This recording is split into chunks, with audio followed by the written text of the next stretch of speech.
Coming up, all the news and notes you can handle from day 5 of Vikings training camp. Plus, could the team be looking at adding a premium free agent to the offensive line? We're breaking it all down. It's coming up next on the Minnesota Football Party. Locked On Sports Minnesota Podcast. It's endless Minnesota Vikings talk with the diverse voices of your local experts. It's time for the Minnesota Football Party. It's your guys hanging out talking next-level Vikings football.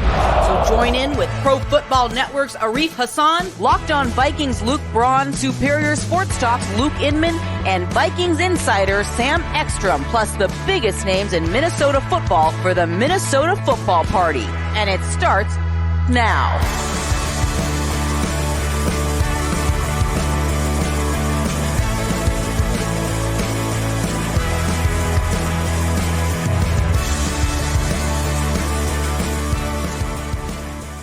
Back in the lab, another edition, Football Party, Locked On Sports, Minnesota Network, daily breakdown, everything Minnesota Vikings. That's Sam Ekstrom on Twitter, at Sam Ekstrom, co-host of the Ron Johnson Show every Monday, Tuesday, Wednesday. Special Tuesday guest today. It's everyone's favorite. You know him. We love him. Host of Locked On Vikings, Luke Braun on Twitter, at Luke Braun NFL. Luke, you're live in Minnesota. You'll be out at TCO all week long, so be sure to keep tabs on all his updates from camp up on Locked On Vikings. Meanwhile, Sam, you've been out at TCO covering camp every day possible, so excited to pick your brain about practice number 5, all your news and notes you've collected thus far. And I know yesterday we finally got to hear the pads pop, so can't wait to hear about some of the trench play. But first things first, I mean, how are you holding up outside with these long days in that scorching heat? You got any veteran words of wisdom for Luke Braun out there today?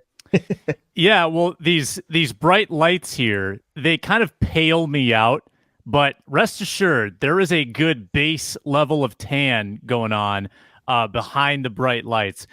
Wear sunscreen, find some shade. It's going to be another scorcher week here. I know you've got sort of the tolerance built up from those California heat waves, but we're talking 90, probably heat index 95 this week again. So it's going to be a scorcher today. Pads back on again. The hardest thing for me, biggest first world problems ever, honestly, standing for like a couple hours a day. Mm-hmm. It's hard. I don't know how people have jobs, like generally in the security realm, where they have to stand and keep watch for like 8 hours a day. It's that Seinfeld episode where George Costanza gets the security guard, right, at the clothing shop. He insists that he get the chair, but if he sits down, he falls asleep. So what's the rules and regulations on that, Sam? Could you just roll in with like a folding chair, right, like around your back, and then just pop that bad boy out there? What do you think? Would they let you fly? I think the old school coaches like the Bud Grants, the Mike Zimmers, the Jerry Burns, they probably would have pointed to him and said, get him on his feet. No sitting at football practice. But Kevin O'Connell, he runs a pretty loose ship. I think that he'd probably let it fly. We got training camp winners and losers, potential roster moves coming up. But first, quick reminder, don't forget this episode brought to you by FanDuel Sportsbook, official sportsbook partner of Locked On. Make every moment more. Visit FanDuel.com/LockedOn today to get started.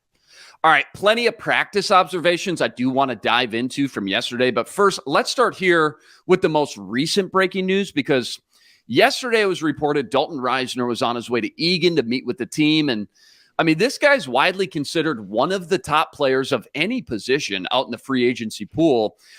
Guys, let's take a step back here first. A little broad overview. Go back to the start of the offseason where we all kind of sat back and wondered, asked ourselves, what's the plan with this starting 5? Because on one hand, you got 2 premium bookend tackles. On the inside, you got a first and 2 second-round picks, all who are still either on their rookie deal or, I guess in Bradbury's case, entering what would be, you hope, the prime of his career in year 5. So you've already invested a lot of premium draft capital on these young guys. But on the other hand, the problem lies in the fact that on paper, this group was just not very good last year, right? I mean, the run game was super inefficient. You got Kirk Cousins enduring the most sacks and pressures of his career.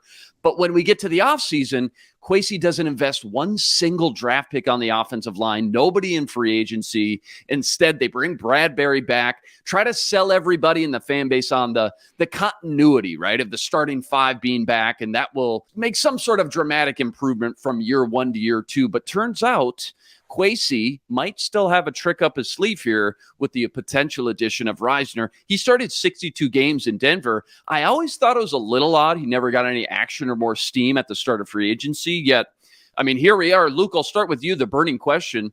If the Vikings do bring him in, whose job is he taking first and foremost? And two, just being the cap wizard that you are, what kind of potential deal would you expect if you had to guess? Or should we be happy with if a deal does in fact go down?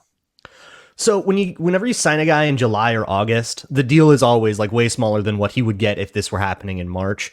This is not a 3-year, $10 million a year. Here's our guard now kind of deal. When you're this late in the game, you're just happy to get into a camp. So, and you can kind of like that affects the negotiating leverage. So we're talking 1-year deal, $2-ish million, something like, looks like, what Jesse Davis was making when he was supposed to be a Viking. And then in terms of whose job he takes, this is what's so confusing, because I was whining all offseason about, man, that offensive line. We had the most hit quarterback in the entire league, and we brought back all 12 guys. Mm-hmm. Like the starters in the depths. We didn't change anything. That's crazy. And so it's really hard for me to hand out any lollipops for bringing in a guy for a workout in August. Like that doesn't really trip the trigger for me. Mm-hmm. I reached out to Cody Roark, who does Locked On Broncos, to ask, like, what's the scoop on that? Like, why is this guy unsigned? And he basically said, yeah, had a good rookie year, but struggled a whole bunch with communication, got physically outplayed by 3 techs a whole bunch, and his last 3 years were not as good. And then he had that big blowout on the sideline with Brett Rapine, if you remember that, around Christmas time last year. That whole package, I think, has made him maybe not as plug and play of a starter as he thought he was. And so he wanted money that he wasn't seeing on the market. And then suddenly it's July and you're going, oh my God, I'm missing out on camps. Let me call up my old O-line coach. That would be my guess for how this is going down as well. I mean, we know this, Chris Cooper knows this guy. He's unsigned. Let's bring him in, see what's up. Yeah, I was a fan of him coming out of Kansas State. Position flexibility to be able to play right tackle or guard, kind of always been super appealing. Known for being a solid pass blocker, at least per PFF, average to below average in the run game, I guess, if you had to summarize him in a nutshell. Just knowing the current state of Brian O'Neill, right? Seems to be on track for week 1, but you never know. And then the fact that Ezra Cleveland, he's a free agent next year. I just wonder if this is a case of the coaches maybe just not liking what they're seeing from the backup right tackle battle between Oli Udoh and Vidarian Lowe. I know he's been a little dinged up last week. And then they bring in 2 other guys last week, Bobby Evans and Jack Snyder. Sam, what's your take, I guess, on this offensive line carousel taking place the last 7-8 days? And if Risner is brought in, just how much better do you feel about the overall rotation and the depth going into the season? Yeah, well, Risner's been at the NFL level exclusively a left guard. He had more tackle flexibility coming out of college, but it's been 4 years now. So I don't know if they can credibly assume that he'd be a swing tackle fit. I think he'd be an interior fit. And, even at right guard, that's a position he hasn't played at the NFL level too. And that's where the puzzle doesn't entirely make sense, because who was the weak link last year? Obviously, Ed Ingram. 58 pressures allowed. For reference, Risner, for his warts, has never allowed more than 30 in a season. I got to think that would be a sizable improvement at right guard if you could assume that level of play would transfer from left guard to right guard. At worst, if you sign Risner, and if the price is right, I don't know why you wouldn't. Like, I don't know why you would not invest $1 million or $2 million to have someone that would give you an upgrade over Chris Reed, maybe an upgrade over Ed Ingram, and certainly insurance if somebody on the inside like Cleveland got hurt. Because Chris Reed does not have the starting track record of Dalton Risner. He's injured right now and has a very cuttable salary. So I think that this actually makes sense, and he'd be a very nice piece behind the scenes. And at the right price, you take some of those red flags, like some of the issues, the intangibles like communication and getting in an argument with a teammate. You accept some of that stuff if you're signing him for $1 million. A guy with almost 4,000 snaps and generally very nice pass blocking grades. I think that would be a really quality piece to have in the mix. I just don't know if he's a 4-position kind of guy. Might be more of a guard at this point and a guard only. No, I agree. And at least on paper, the only thing holding this offense back would be the offensive line that gave up, again, far too much pressure to Kirk to really get the most out of this offense and the playbook. So I agree. If there's a high-end veteran out there that can come in for cheap, be a potential, maybe a long-term solution for Ezra Cleveland in 2024, maybe, why not upgrade the unit while possible early in camp where you can get him acclimated and comfortable with the scheme and the play calls? If the money's right, I think it's a no-brainer. And really, to that point, too, isn't this why you trimmed all that money in the first place? So you could extend your core guys first and foremost, of course. Like, yeah, I get that. But also have some pocket change finally to play with if you see some value out there to be had in free agency at a position of potential weakness, at least from a depth scenario. Use it or lose it, right, Luke? I mean, I don't know the details of the Danielle deal and how much they want to front load on that thing, but like last week they had 18 million or so to play with, I believe. Correct me if I'm wrong. Why not use some of that on some much needed depth and potential starter? What's the plan, I guess, with some of this cap money that they save going into this season? Well, yeah, and bringing in Risner for a workout implies that they do have some plan for how to get him signed if they wanted to. And it also, again, it depends on how much he wants. Does he think that he should be paid as a, bona fide plug and play starting guard? There might be some disconnect there, and I'm just totally speculating. I don't know where that's going. Mm-hmm. My guess is we still don't have full details on the Hunter deal in terms of how much is bonus and how much is salary and all that yet, right? So my guess is that they have kicked enough of that cap down the road to get Justin Jefferson and TJ Hawkinson done, whatever their structures for that are. And once those 3 deals are done, we'll say, oh, cool, look at how cleanly that fits into the puzzle. Maybe with a little bit extra for someone like Dalton Risner. But if it were me, if I got him in the building, I think the best move, I'm with Sam a little bit, that there's a reason he hasn't played tackle at all in the NFL. Like, I think that might just be, he played it in college, but he might just not have that, like a lot of tackles do. And I don't have his arm length in front of me, but I would guess that there's something like that going on where playing him at guard is probably better.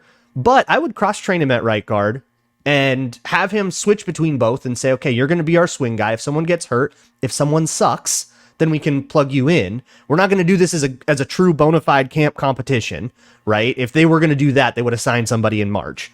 But hey, if someone gives up 5 sacks in a game and we got to pull him, we want to have somebody healthy to put in. Right now, that's an undrafted free agent or like Jack Snyder, depending on the health of Chris Reed. So it kind of makes sense for them to go look for some depth that's a little bit more serious. And then, yeah, you are kind of pushing those guys. And hey, Ed Ingram, if you are a total catastrophe for 5 weeks, then we can do this. But trying to think like Kwesi a little bit, and he talks all the time about decision-making under uncertainty, thinking probabilistically. I want to be guarded against scenarios like Ed Ingram gets hurt, Ezra Cleveland gets hurt, Ezra Cleveland gives up 5 sacks. I want to be guarded against having to just toss him right back out there because the next best guy is on the practice squad. You know what I mean? Or is another tackle convert that's Oli Udoh or Blake Brandel or whatever. Yeah, and this is a whole lot more meaningful than signing Bobby Evans to try to be a swing guard tackle, and they already threw him into the second team at left guard and left tackle. And if you look at his track record, it doesn't hold a candle to what Dalton Risner's been able to do. I know that he's got a Rams connection, but I think I'd still prefer Risner. So, like, having said all that, having advocated for Risner, and I think that it would be a quality pickup, especially in a depth role, he'd be overqualified for it. What are we missing here? Was this just a matter of the free agent offers didn't match his perceived worth and he just dragged his feet too long and got himself in a pickle? Like, what exactly are we missing? Because I think that the offensive line play in the league is so mediocre on so many teams that wouldn't enough franchises be craving the consistency? Someone like Risner, who during free agency was 27 years old, 4 consecutive years, nary an injury, with pretty good pass blocking grades, not a lot of pressures allowed. So what is the disconnect here? Why is he in this position? That's what I want to know, and the only thing that concerns me. Yeah, a lot of good points. I like the idea and the fact, Luke Brown, you mentioned it, maybe cross-training him at left guard and right guard just to prepare yourself. And then you're also cross-training Blake Brandel as well at left tackle and left guard. And I just feel like, it's crazy. Just the addition of one guy, but being a veteran guy who's, again, started 62 games can make you feel so much better just about your plan B and your depth going into a long gauntlet 17-game season. We'll see how it all shakes out. No word yet, but as we've seen before, sometimes once you get a guy in town, these guys can get a deal done quickly. And who knows, Risner could be out in purple on the practice field by the end of the week if all goes well. Rest assured, we'll keep you posted with any news revolving around this situation all week long right here on Locked On Sports Minnesota Network. All right, coming up, training camp winners and losers from practice number 5. But first, quick reminder, don't forget we're presented by FanDuel, the official sports betting partner of Locked On, America's #1 sportsbook and official sportsbook partner of the MLB. Twins on the struggle bus, guys, getting swept by the Royals this weekend. They had a day off yesterday. They traveled to St. Louis for a fresh start versus the Cardinals tonight. Pablo Lopez on the mound. Current line sitting at Twins -120, over under currently sitting at 7.5. Get in on all the action at FanDuel.com/lockedon. And remember, if you're a new customer, get 10 times your first wager and bonus bets back up to $200 for free. Just download the easy-to-use FanDuel app and get your winnings instantly. Money lines, parlays, prop bets. FanDuel's got everything you need to bet in the entire MLB season. FanDuel.com/lockedon. Make every moment more with FanDuel with $200 in free bonus bets back today. FanDuel.com/lockedon, official partner of Major League Baseball. All right, Sam, I want to start with you because you were there up close and personal yesterday for practice number 5, the first practice with Danielle Hunter finally out in action. So let's start on the defensive side of the ball with him first and foremost. You heard KOC and Flores up at the podium talk about what it means to get number 99 back on the field. Did you feel an energy shift at all with the team, just knowing they got one of their core pieces back yesterday? And I guess any timetable you would expect them to actually start doing something more than walkthroughs with Danielle Hunter? And I guess when he does too, like what's the biggest change or difference you expect to see with the front 7 rotation once Danielle Hunter's finally back in the mix? Yeah, I think that it was a nice day to get him back in the fold because it was the day that pads came on. So everybody kind of needed that boost to get the energy up after, even though they didn't have pads, they had 4 long practices in the hottest time of the year. So I think that took a lot out of people. They had a day off, and then Danielle's back in the mix. That was cool to see and good for the team. The coaches were obviously very excited. I think that KOC and Flores said the word excited like half a dozen times during their brief press conference where they addressed the Danielle Hunter restructure. But Danielle, I think, is on an acclimation ramp to get ready for joint practices, which are about 2 weeks away. So I think Danielle is going to ramp it up from here to there and then be full go for joint practices. I would guess he'll be a limited participant in 11-on-11s here before long. Maybe not this week, might wait until next week, but they're not going to stress him whatsoever, just as they're not stressing Brian O'Neill whatsoever. Remember, Brian O'Neill passed his physical, but he still isn't really practicing just because they have no desire to put a player like that in harm's way. So they're going to give Danielle all the time he needs. It's a very player-friendly camp. But once he does get back, Luke, I think the biggest winner here is Marcus Davenport, without a doubt. I mean, now having Danielle Hunter being the obvious number 1 guy that's probably going to absorb a lot of those double teams, a lot of that attention. Now Marcus Davenport, who needs a little confidence builder this year, right? He wants to go against some, second or like the number 2 tackle on a team and not have to face double teams all the time. He needs to get on the board with a couple sacks early in the year, and he'll be a huge beneficiary now. Biggest loser in all this might be the bottom of that edge rushing depth chart, the Luigi Villains or the Patrick Joneses of the world, who are probably salivating and thinking, oh, I'm like 3rd in line here. And now they might be on the bubble. They might not be able to make the team because Danielle Hunter is on the roster. But that front 4 or front 5, I should say, with the 2 edges and the 3 inside, it feels a whole lot better. And I want to kick it to Braun because, Braun, you were ready to jump off the cliff if Danielle Hunter wasn't on this team. You were willing to pack it in, don't watch the games. Go fly a kite instead. Just tune in for the next draft. How do you feel now? Right.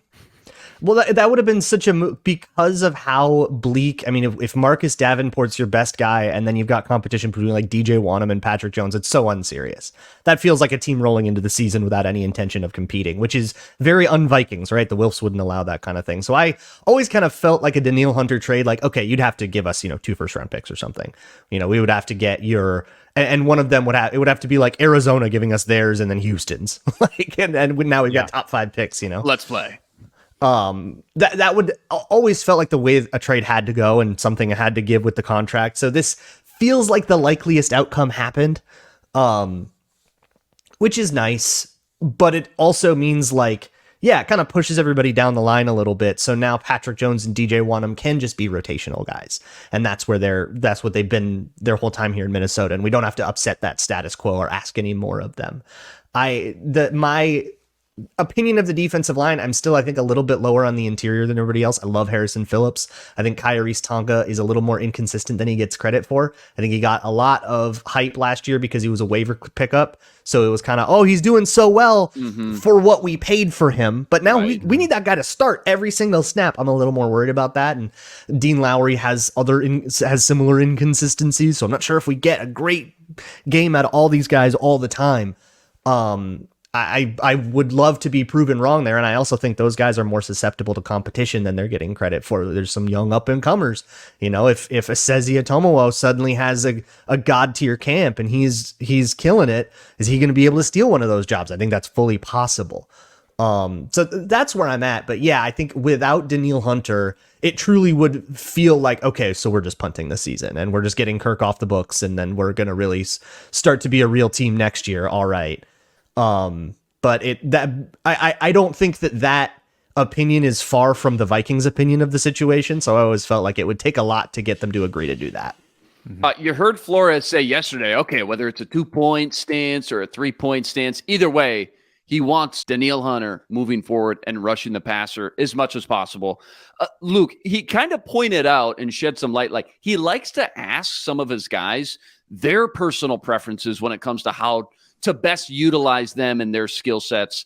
First of all, love that. Still a little salty. Norv Turner didn't do that with Cordero Patterson when he was here. But I don't know if that's just for the veterans or what, but when you hear that, is there a guy or two just on defense you immediately think of and say, man, I hope they use this guy this way because that's how you really maximize this guy's skill set? You don't need to go through the entire depth chart, but just 1 or 2 guys that clearly are best suited to work a certain way and do certain things for Brian Flores. Yeah, Lewis Cine. I think he was probably the worst victim of the Ed Donatel, you need to read 1,000 things before you can do anything kind of problem. I mean, we had guys like Harrison Smith and Eric Kendricks, a decade-long veterans who were slow to break on things because they were still reading the play. Imagine that with a rookie learning a new scheme. Like, that was always going to be super hard for him, and I think that was part of what made his start so slow, and then he gets hurt, and then it all compounds. But for him at Georgia, he was be up top and see the play and go trigger downhill on it, right? That was how Georgia did their safety play. This is a scheme that can have him do the same thing, and we have seen some of it. We saw him get that interception on it looked like 2 invert, which is exactly that. You start from a safety alignment, you trigger downhill right at the snap because you're playing an underneath zone, and then you keep your eyes on the quarterback, and if the ball comes, go get it. That explosiveness and athleticism, that sort of assignment was perfect for him. You can't call 2 invert every play, obviously, but that sort of thing that, rotating safeties, giving him assignments that he knows where he's headed before the snap, and he doesn't have to sit there and go, okay, what's the quarterback doing? What's the running back doing? What's the wide receiver? Oh, the ball's thrown, that I think put him way behind. Lewis Cine stands to gain a lot here. And I think we've already seen it with just how fast he's flying around the field, like everybody's saying, right, Sam? Yeah, the interception on Saturday, which has been circulated around social media, I asked Brian Flores yesterday specifically, I said, what did you like about that interception? And he said, well, it's clear that Lewis is processing things before the snap. The stuff you don't see is what I like going on. And obviously it takes a good diagnostic to identify what's going to happen there and crash down to the flat.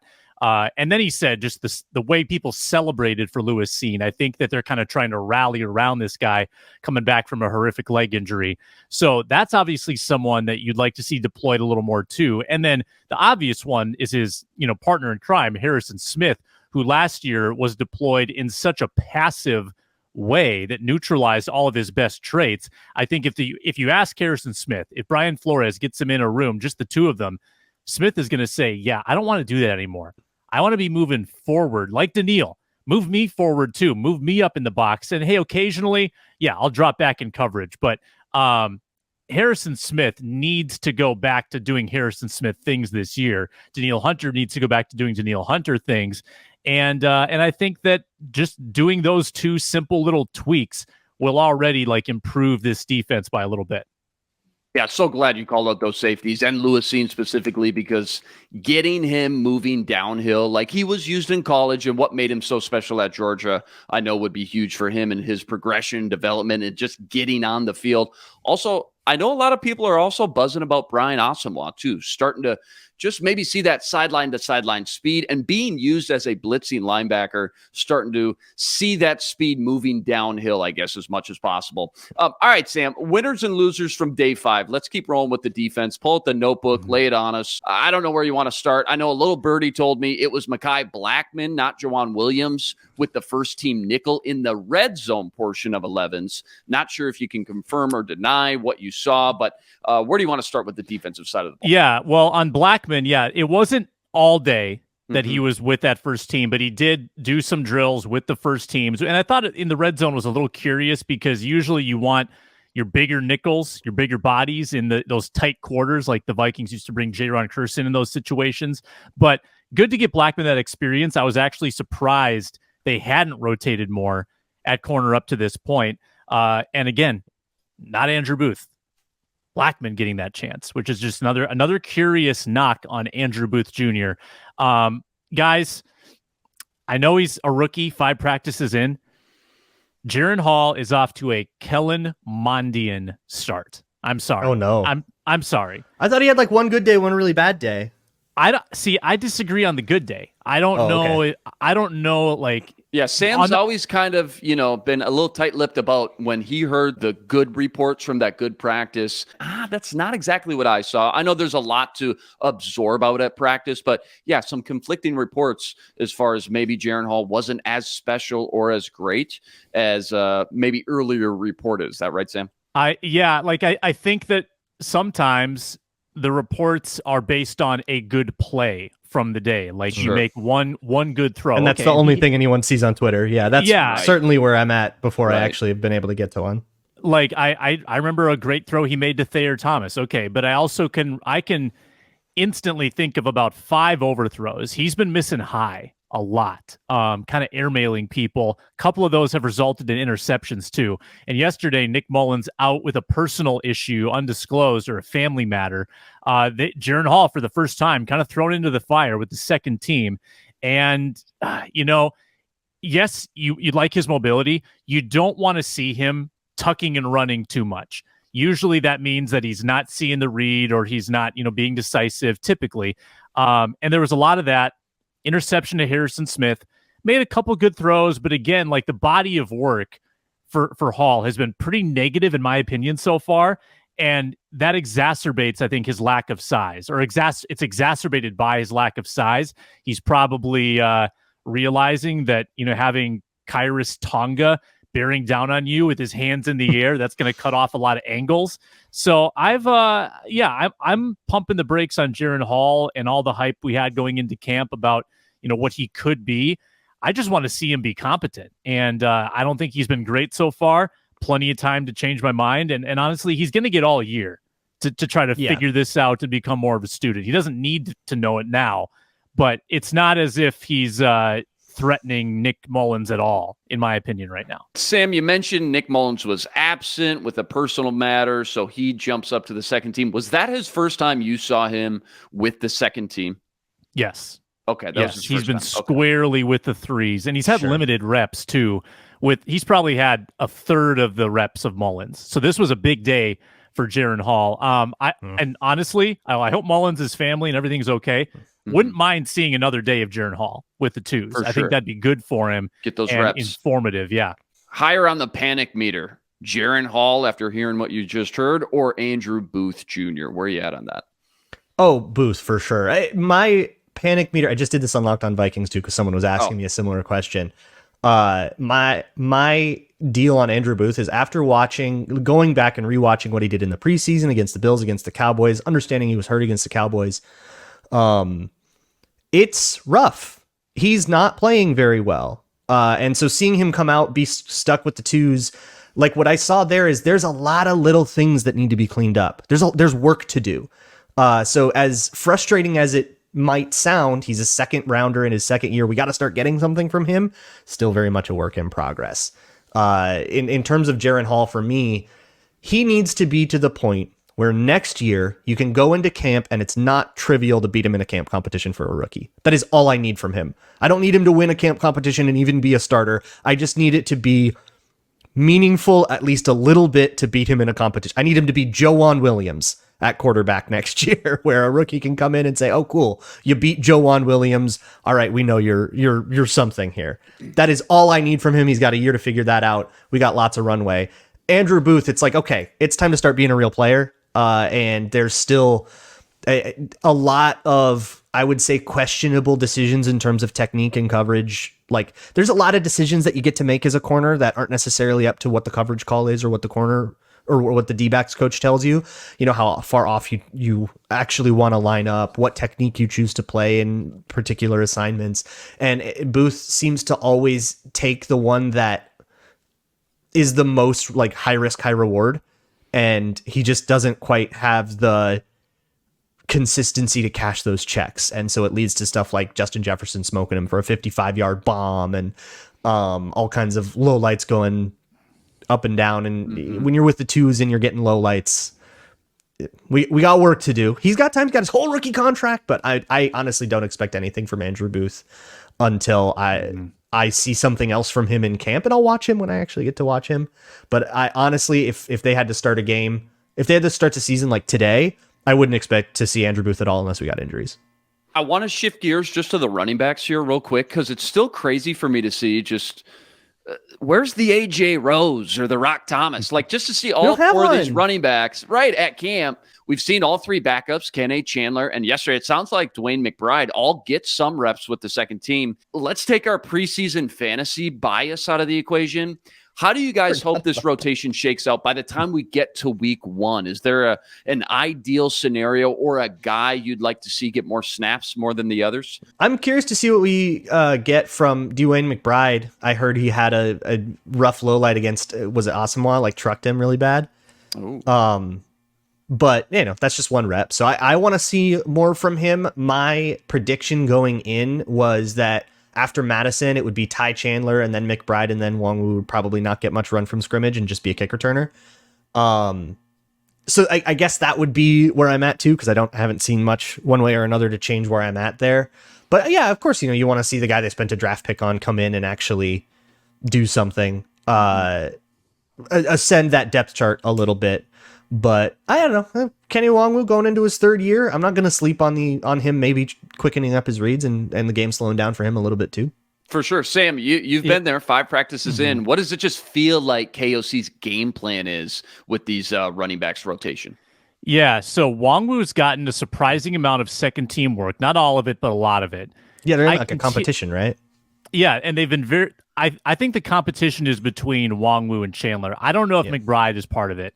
I'm also basing that on Wes Phillips struggled to remember McBride's name when he was rattling off the running backs. He's like, yeah, and the young kid, Dwayne McBride. Yeah. Oh my God. Unless he's just really slow playing it, and it's just all a reverse psychology going on. Yeah. It's a big needs a cup of coffee. Let him go. Right. It's a ruse. No, I want to say, I think it was McBride too. And this is more, I just want to talk about Ivan Pace Jr. Let's go. He shouldn't be doing this, but Ivan Pace Jr. like shot a gap and straight up tackled McBride in the backfield for a TFL. And you shouldn't be tackling anybody, but he did. He like had to make the play because it was such a good play. And I was pumping my fist. I'm like, yes, Luke Inman told me about Ivan Pace the first day that they signed him, and here he is doing his thing. Don't you wish you could buy stock in rookies, Sam, and like invest and like buy low and like UDFAs and like, you know, make some real money off of them? Oh, I've got the official third best Ivan linebacker Pace on the team. NFT. Let's go. Yeah, I've got I've got the NFT. The rookie card. Yeah, so my point on Nwangwu, by the way, I continue to be unimpressed with his hands. Being a pass catcher isn't everything, but I would like to see him more consistently hang on to the ball. This goes back to last year, where in joint practices, he was terrible against the 49. I think he had like 3 drops. And I saw that again recently, and I thought, man, like this is absolutely the guy you want in open spaces. He's got to hang on to the ball. And if there's any issue in pass protection with him as well, between that and the drops, that's not the back you want on the field. So I kind of think Chandler's going to end up being that number 2 guy. That's just my gut.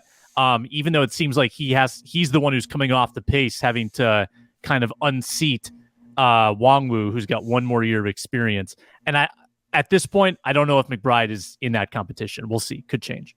We should touch on those wide receiver group just real quick here. I mean, you know, when it comes to the competition outside those top 3-4 guys, you can talk about Jordan Addison, of course, you know, just how he's looked so far, maybe separating from the pack, but anybody else separating themselves from the pack in the early goings here through 5 days in this, what feels like now this loaded group of guys behind the starters right now?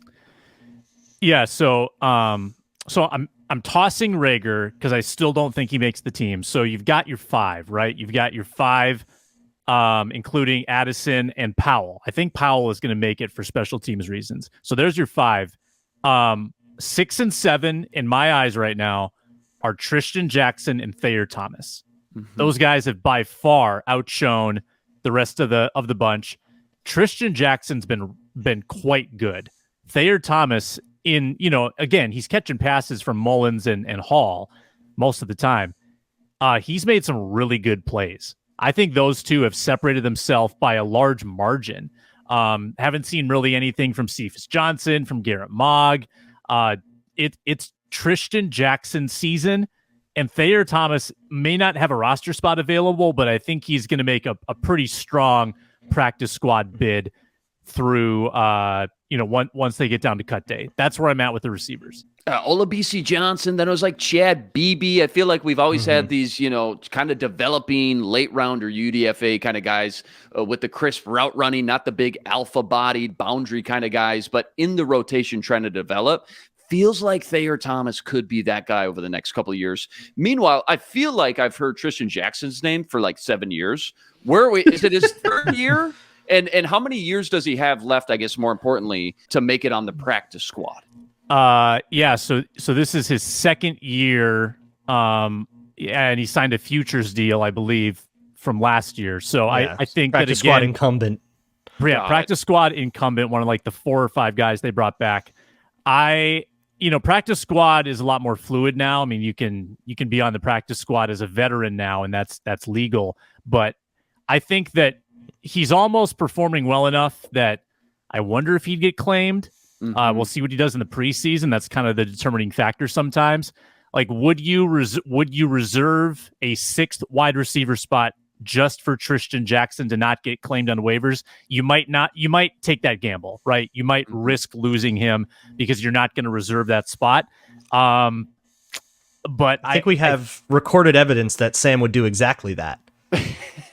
I think we did that a few weeks ago. That exact decision happened.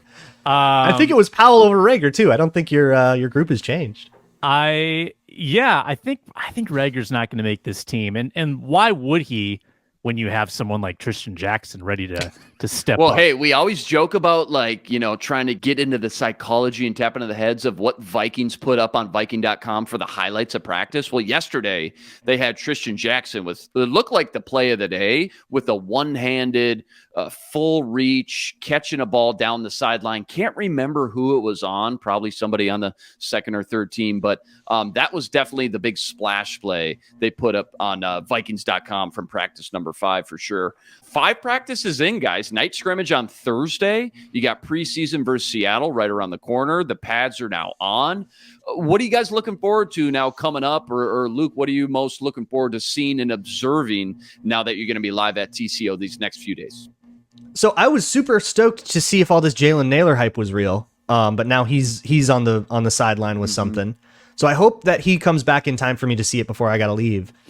But otherwise, I'm excited to see, in particular, the like O-line, D-line one-on-ones.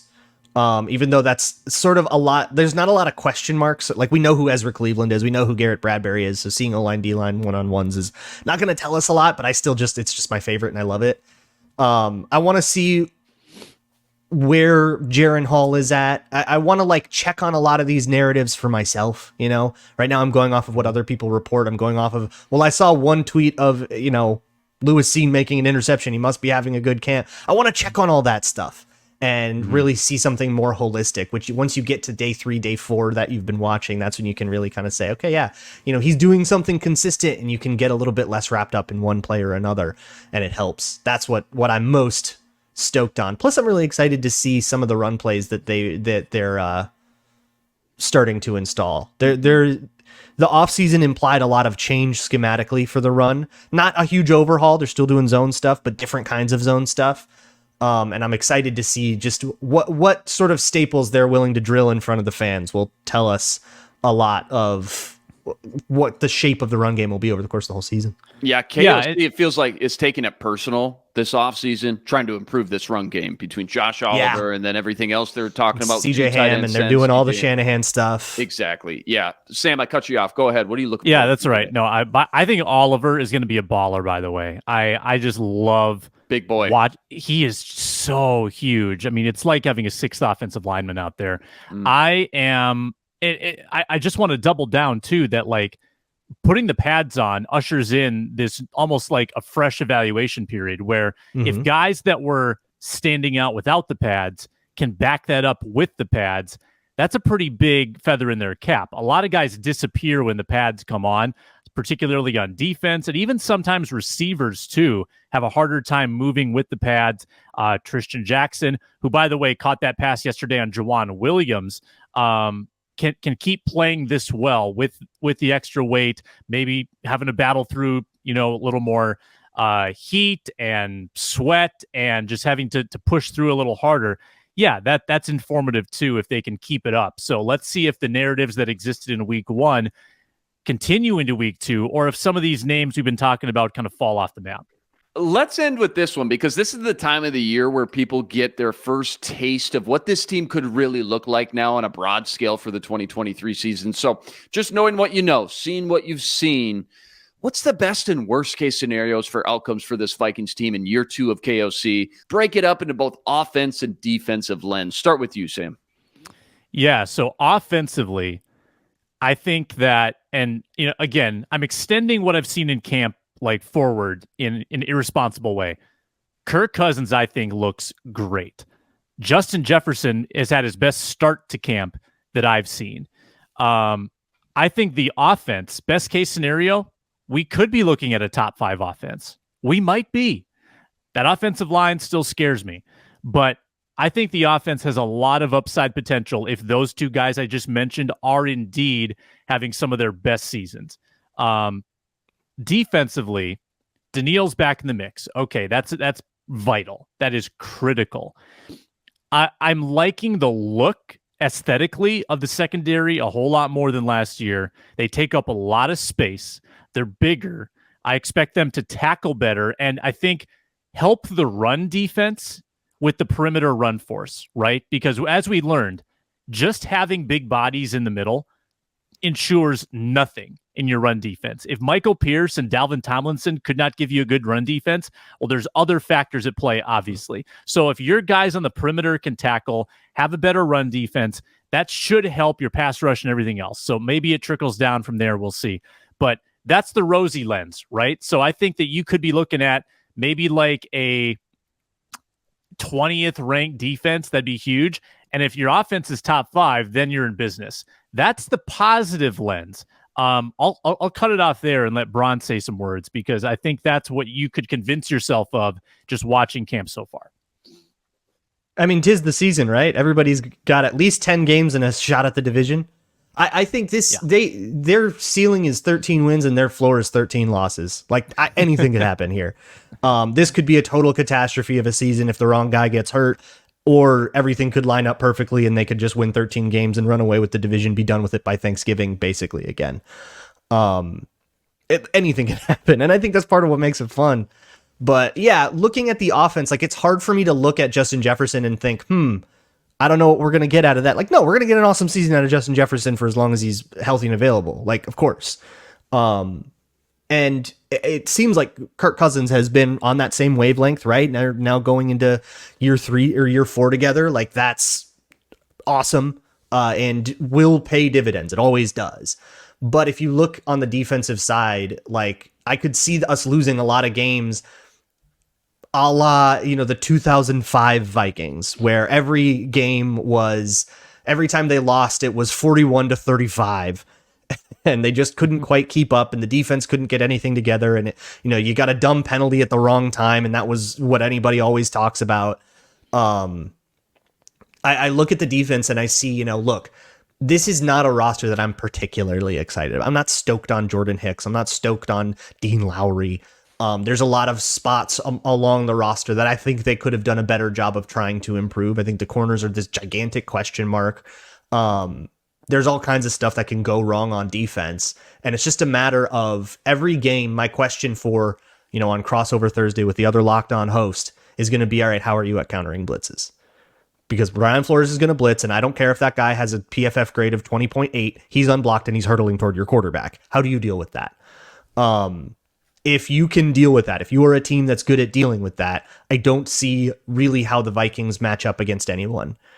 There's just too many weaknesses. Everyone will be able to find a spot. It's just a matter of, do you have a quarterback that, say, holds the ball too long or panics under pressure? Then I will say, okay, well, you might actually really struggle then. And it doesn't matter that you can get your move tight end lined up against Jordan Hicks and run out routes at him all day. You can't get the ball out. That's what I feel like the shape of the positive outcome for the defense. Like Sam said, if they're going to be a 20th, 18th ranked defense, it's that there's a lot of games where that happens, where, hey, it doesn't really matter that we had, Caleb Evans on Devonta Smith, because for whatever reason, our blitzes really worked and Jalen Hurts was under pressure 60% of the time and the offense fell apart. Like, that's the way we sneak out those games against those really good teams early in the season. And then I think the most optimistic thing is, if you're a team with a quarterback that holds the ball too long and doesn't do well against pressure, well, you might be in the NFC North, because that's Justin Fields, like, to a T, right? That's always been Jared Goff, is how does he process post-snap when things are changing and the bullets are flying? And, hey, Jordan Love also inexperienced as a starter. We don't really know that about him, but it could be the case for him too. So that might be a way to go and win the division, get to the playoffs, win it, back-to-back for the first time since, 2008, 2009? That'd be pretty cool. Or they all figure out our blitzes, and then suddenly our season comes down to how good is Joejuan Williams in coverage. I don't really like that scenario. That might be the one where we're talking about, we're trolling tankathon.com looking at draft order for the back half of the season. Yeah, well said. Good projections by both of you. I think not too much to add. I think offensively, you're right, Sam. Like, potential top 5 offense for sure. You swap out Thielen for, a first-round rookie, Biletnikoff Award winner. You lose Dalvin, but you hope. All this emphasis on KOC is talked about improving the efficiency of the run game. Hopefully that improves that run game as well. And the offense has got to be the identity of this team. No question. We know that. So top 5 offense, probably best case for me. Worst case, you got a pure pocket passer who relies on this clean protection and a clean pocket to step up into and scan the field. If they show any signs of what we got last year, God forbid, somehow worse, then I could see the wheels falling off real quick. And in that same realm, too, if the blocking up front can't move some blockers in the run game, Kirk has to keep lining up in those 3rd and longs again. That could spell trouble, too. On defense, yeah, best case scenario, Flores taps into his studs, right? Like, maximizes every ounce of Harrison Smith, Byron Murphy, Danielle Hunter, to the point they put up Pro Bowl type of seasons. Meanwhile, the youth movement probably learns on the fly, but we watch the system and the scheme, and Brian Flores drawing up weekly game plans kind of bail them out for the most part and take some pressure off their shoulders. Worst case, Luke nailed it. Like, I mean, the spectrum is so huge. The contrast could be a 3-13 type of season if a few guys get hurt, right? If the wrong guys get hurt or go down, the young guys start to get plugged in. They look lost and overwhelmed in a new system. You know, my biggest worry, I'm with Luke. I'm low-key kind of worried about this defensive line. I mean, if they're not able to stop the run or generate enough pass rush to help that secondary cover in the back end, yeah, I mean, it wouldn't surprise anybody just looking at the roster on paper to see another bottom 5 unit defensively anyways. Once again, I think ultimately for me, and it's something neither of you brought up, is the schedule. It's just an absolute gauntlet, guys. I'm not going to go game by game again, but the elite quarterbacks they have to play is insane. 5 primetime games, which could go either way. It's not necessarily a bad thing, but 4 division games in your final 6 weeks, 2 with the Lions on the final 3 weeks. That's, I think, ultimately, if everybody's healthy, right, the 2023 season's ultimately going to come down to, I think, is those division games in the second half of the season. Any final thoughts as we wrap up here, guys? Anything you're most excited about and can't wait to see in practice 6 specifically today out at TCO just to kick off this 2023 season? I'm excited to follow Luke Braun's tweets. There you go. How's the angle down there? I feel like Luke Braun might actually have a little bit better view, that bird's eye angle. Bird's eye view? He's got it much better. I could make it better for myself, but in the heat wave that we are in, I tend to go to the one shade spot on ground level, which is behind the end zone. So I'm ground level, kind of looking at it from the ground, from behind the goalposts. Luke Braun's got that elevated view where I think he can see more of what's going on, you know, with the offensive line and in the trenches. Right. I hope, I don't know where the O-line has been doing their thing, but I do want to watch the offensive line a lot. And they're like in the back corner, like as far away from the fans, right? Because the fans don't want to see the O-line. Bring binoculars. Yeah, maybe I should try to pick up some of those and watch exactly what they're drilling and what they're doing, because then I can probably reverse engineer and get everybody super up to speed on what the run game is, which I'm sure Kevin O'Connell will love me doing. Hey, you know what you don't need binoculars for out there today? The kicking battle of the century. Baby. It's heating up. Sam, is it heating up? What's the dial turn to here? Where are we at on the stove here? Simmering. It's on low. Okay. They're just little bubbles. Okay. Little bubbles on the surface. No, we don't have a boil yet. I'm expecting today another session. I hope there's another session today. Let's get this thing ratcheted up. I want to see Hot Pod in a competition. Let's see what happens. Yeah, give the fans their money's worth out of these tickets. Can't wait to pick your brain on tomorrow's mailbag episode. Get caught up from day 6 of camp. Luke, we'll talk Thursday with Arif Hassan on the football party. Great stuff per usual by both of you. Have fun out there today. Bring some SPF 50, find some shade. And again, we'll have all the training camp and preseason coverage all month long right here on Locked On Sports Minnesota channel, right here every day on the Minnesota Football Party. That's a wrap today. Remember, like, rate, review, and subscribe to the YouTube channel. Join us every day, another episode of the Football Party, your one-stop shop breakdown of everything Minnesota Vikings. That's Sam Ekstrom on Twitter, at Sam Ekstrom. Check him out every Monday, Tuesday, Wednesday, co-host of the Ron Johnson Show. That's Luke Braun, host of Locked On Vikings, on Twitter, at Luke Braun NFL. Thanks for tuning into the Football Party, part of the Locked On Sports Minnesota Network. We're back tomorrow with the mailbag edition with Kara Levin's very own Reggie Wilson. But until then, I'm Luke Inman on Twitter, at Luke_Spinman. Signing out.